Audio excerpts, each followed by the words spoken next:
Are your S&OP meetings dragging on without real decisions? Or worse, are they just report outs instead of strategic conversation? If this sounds all too familiar to you, the problem might be your family structure. In this video, I'm going to talk about how to structure S&OP families so your process delivers results, clear decisions, better alignment, and measurable improvements. My name is Doug Dedman, and I'm the Chief Clarability Officer here at DBM, where our focus is helping you get the most out of your S&OP process. Sales and Operations Planning, or S&OP, is the president's handle on the business. It's where strategy meets execution. Done right, it sets the flow rate for the business. It links demand and supply and creates accountability. But here's the catch. If your family structure is wrong, everything else kind of falls apart. So let's dive into the 5 key principles for structuring families that will make your executive S&OP process work. First, and most importantly, families must be tied to a constraint. Why? Well, because the flow rate or output of your business is determined by your constraints. Think of it as the choke point, a machine or a production line, labor, even a supplier. Families should be tied to the different constraints of your business. All products going through a constraint should be within the same family, regardless of where these products are sold. Then, when you aggregate the demand and the supply at the constraint level, you can make real decisions. Do we need to invest to increase capacity? Can we manage with a lead time adjustment? Is this spike in demand a blip or a trend? Without this, you're flying blind. If you can't build it, you can't ship it. So constraints matter. So start with constraints. Secondly, families should use common units across sales and operations. Bookings, shipments, backlog, production, capability, and inventory all expressed in the same unit of measure. The same unit across demand, supply, and your buffers. And the unit can't be revenue or sales dollars. Revenue works for sales, but doesn't work for constraints. And it also introduces another variable, pricing. So revenue won't work. Units do. Well, why common units? Because at its base, S&OP is a math problem. If everyone's converting numbers in their head during the meeting, you'll never get alignment. Common units make the conversation clear and actionable.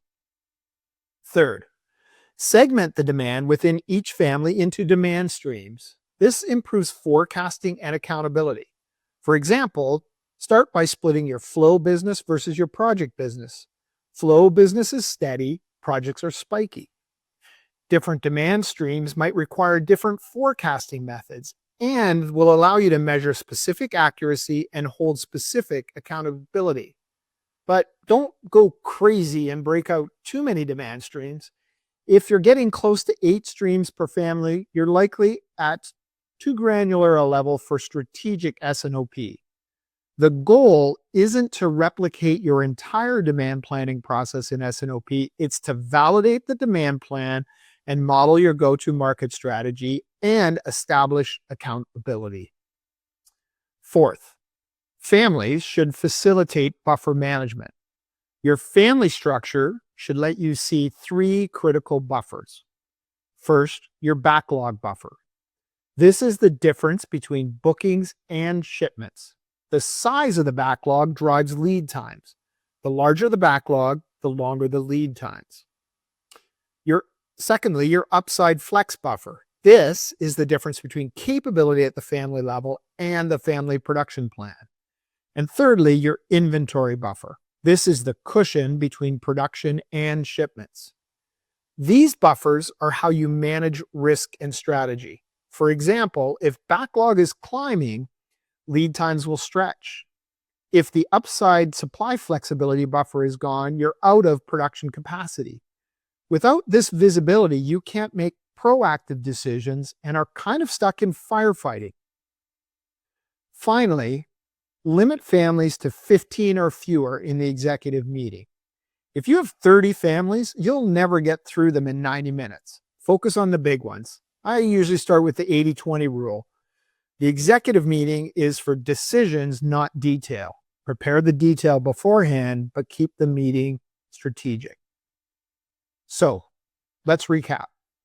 First, tie your families to constraints. Second, use common units. Third, segment the demand within the family into demand streams. Number 4, enable buffer management. So you want to be able to see these buffers within your presentation for each family. And number 5, keep the executive presentation under 15 families. If you get these right, and your S&OP process will start to shift from reporting to decision making. Everyone should leave the meeting aligned and ready to execute. If you found this helpful, subscribe for more S&OP best practices and check out our website for info on S&OP Made Simple. Thanks for watching today's video. Subscribe to our channel for more on implementing S&OP. You can learn more about how DBM can take your process to the next level by visiting our website, www.dbmsys.com. Thank you and take care.